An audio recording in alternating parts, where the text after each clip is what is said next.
TVS is bound by codes of practice registered with the Australian Communications and Media Authority.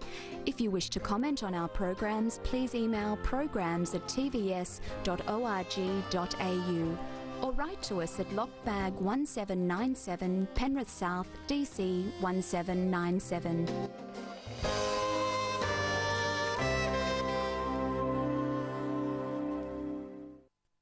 You're watching TVS.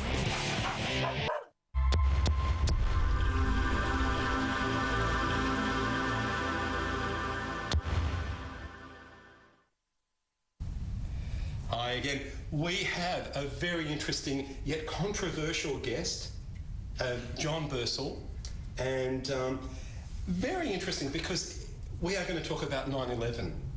We are just running up to the anniversary, the 9th anniversary of 9/11. Yeah, it's interesting, isn't it? So it's been 8 years. 8 years and nearly 9 years this anniversary. Now, I met you the same day, the same minute I met the roller derby girls at the markets at Newtown. Wow, there you go. So there you go. So if you want interesting people, you go to Newtown. And we bumped into each other and you recognised me from the show and we started chatting and you know, you were actually handing out pamphlets for your, would you call it an organisation or a following? How would you describe what you do? Well, I'm a spokesman in Sydney and an activist for 9/11 Truth, and we're just a group of citizens that are looking into the evidence and looking into comparing what we've been told about 9/11 and what we actually see as it has happened. So consequently, we put on films and we do demonstrations and protests, and we've got a protest on 9/11 Truth for Peace on this anniversary at the War Memorial. All right. Now, why are we still talking about 9/11? Well, the problem with 9/11 is... And also, I mean, look, I mean, I have this show because we do some really edgy stuff on this show, and it's great that I'm allowed to, but at the same time, I think it's good to kind of like challenge people as well, nicely, not rudely, but basically, I mean, we're in Australia. I mean, why are Australians concerned about what happened at 9/11 8 years later? Okay, well, there's quite a few reasons. Obviously, we're part of the coalition of the willing. Some people might call the coalition of the killing that went to fight in Afghanistan because of 9/11, and we've lost 21 soldiers now in battle in Afghanistan. We've lost many also in Iraq, and you can make the argument that the Iraq War was also generated out of the war on terror and the 9/11 events. Because you can say that there have been very deep, you know, global and historical repercussions from absolutely. All right, now let's get down to the nitty-gritty. What's your theory on 9/11? What really happened? Well, I don't have any theory on 9/11. What I have is a lot of questions, and we have a lot of evidence that gives us an idea about something happening other than we were told. Now, I'm an engineer. I'm not a building engineer, I'm an aircraft engineer, but I'm a part of a group called Architects and Engineers for 9/11 Truth. There's nearly 1,300 of us now, including many structural engineers, doctors at Sydney University, people, structural engineers that work for government in this country that question the building collapses on 9/11, especially around the third tower, Building 7, that fell at absolute free fall for 100 feet of its fall. It fell at 9.81 metres per second acceleration. Well, free fall is if I dropped a steel ball off the roof of the building, that building was falling that fast and it wasn't hit by a plane.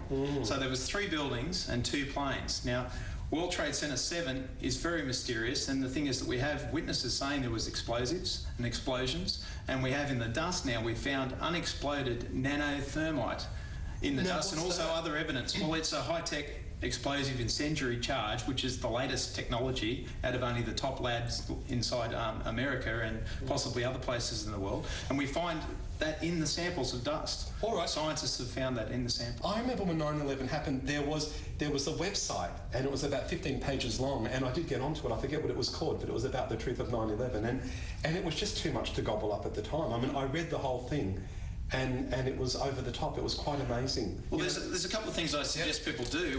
There's one film that's out that I really recommend, which you can get at Architects and Engineers for 9/11 Truth. So that's AE911truth.org. And okay, this is a .org. Any .orgs. And you can watch that free online, and that's called Blueprint for Truth: The Architecture of Destruction, and that goes through a PowerPoint presentation live with the studio audience.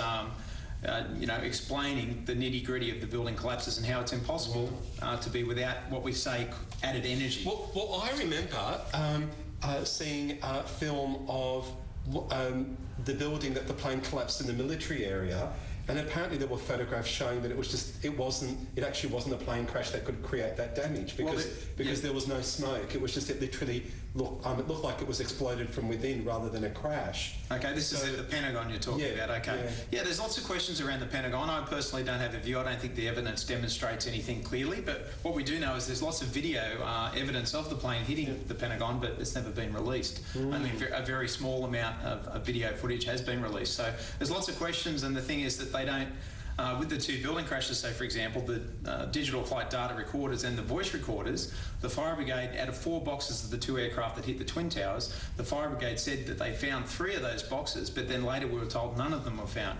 They are the first ground-based aircraft accidents in the history of the world where the boxes have not been recovered because they're impervious to fire and to massive G-force. Interesting, very, very interesting. After, it's interesting after all this time and on the other side of the world that I guess people want to know the truth. They do, yeah, because it changed foreign policy. Like, we're involved in Afghanistan in an illegal war in every way, shape and form. So history does repeat itself. Why do countries always want to go to war? Well, I mean, war's a racket. There's a lot of money to be made in war. If you understand the American economy, you'd realise that the military-industrial complex, which is what Eisenhower warned when he left power back in the 50s, he warned that this group was so powerful that it would create its own wars, so that the money could be spent from the taxpayer to the corporations to make their money. All right, now what have we got here? We've got these little cards here. We've got... That's an event that we ran last year that went to Sydney, Brisbane and also Melbourne and over to New Zealand in Wellington, and it was called the Hard Evidence Tour. You can find out about that at thehardevidence.com. Okay, but cool. Yeah, that's just something we handed out, just an example of the sort of events we put on. This is just evidence from the Architects and Engineers group of just why we should question the building collapses on 9/11, and this is about Building 7. About the Twin Towers, this one. Just the rapid onset of collapse, the near free fall speed, and basically the building, everybody was looking up at the buildings. There's some new footage that's come out recently. No one thought those buildings were going to collapse. About 10%, 20% of the structure of the buildings was damaged by the plane impact, but the buildings were standing, and then they turned to dust. Literally, there was metal and dust left, nothing else. Now, how can that happen without explosives? And looking at that, does that look like an explosion, or does that look like a collapse? If you have a close look, there's actually streamers firing out. That's an explosion. That's what it looks like. Looks like a banana. Smells like a banana. Tastes like banana. Probably is a banana. But we need to get a proper inquiry. And what have we got here? We've got some interesting currency as well. Well, this is actually a method that 9/11 Truth activists came up with, getting the word out early on, not being so dark, using like sort of a joke with this currency. They're called deception dollars, and they had a lot of websites on them, and they point out a lot of the evidence around 9/11, and about 8 million of those have been handed out worldwide by activists. Oh, interesting. All right, very interesting. A little bit heavy. It is heavy.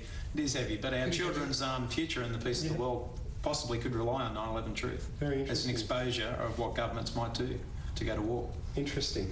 And very quickly, it'd be difficult for you to have this say on mainstream TV, wouldn't it? It has made mainstream television. It was actually on news hour what was it, CBS Nightline had an article just this week.